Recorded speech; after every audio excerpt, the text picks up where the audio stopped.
A gente sabe que quem está no transtorno do espectro autista acaba tendo comportamentos disruptivos, né? Que são aqueles comportamentos agressivos, de gritar, berrar, bater, muitas vezes xingar, jogar objetos, né? Se jogar no chão, se auto-agredir, né? E essas são situações realmente difíceis para a família.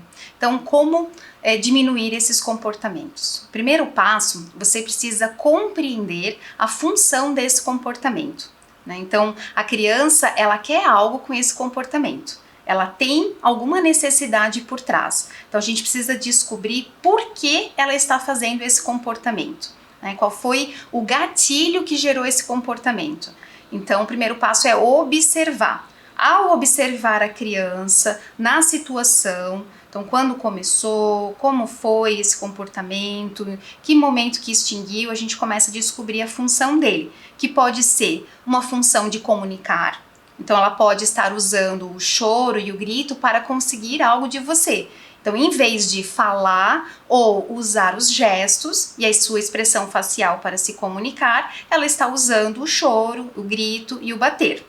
Outra função pode ser simplesmente como uma crise sensorial. Ela pode estar tendo essa crise agressiva relacionada a alguma dor, alguma sobrecarga sensorial, né, algum desconforto intenso, mas como ela não consegue compreender o que ela sente e não consegue comunicar, ela acaba expressando dessa forma. Tá? Outra função desses comportamentos é o que a gente chama de apertar botão, que é ter de você, né, ou de quem está ali na situação, um comportamento social previsível.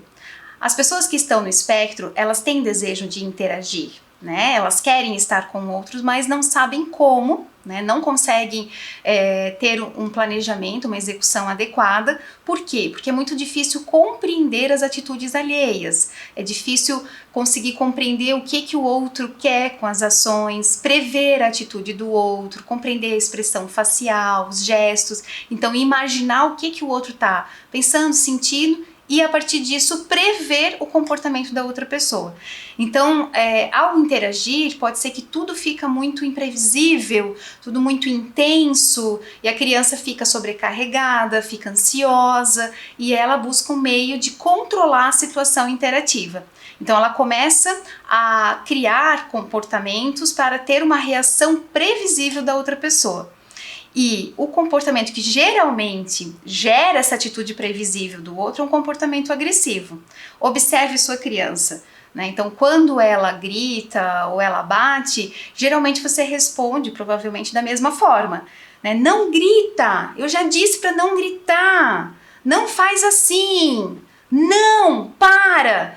Né? E aí ela, cada vez que grita, você age dessa forma. Então ela consegue controlar a interação social. Ela não consegue compreender que você está chateado, que você está cansado, né? Que não é legal o que ela está fazendo, justamente porque ela está no espectro, ela tem dificuldade de fazer essas interpretações sociais, essas compreensões. O que ela está percebendo ali é a sua expressão facial, sobrancelha que levanta, a boca mexendo, né, o tom de voz, os movimentos que você faz com o corpo. E se a gente for pensar, não é tão diferente quando a gente está divertido. A gente também faz várias caras e bocas, também mexe as mãos, faz movimentos corporais interessantes.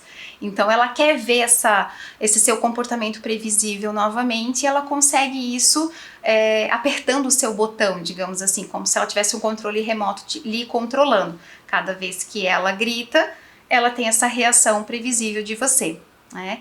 Então são essas três funções, ou um comportamento agressivo para controlar a interação social, ou porque está relacionado a uma dor, uma crise sensorial e ela não consegue se comunicar, né, não consegue ter uma autorregulação, ou tem uma função comunicativa sim.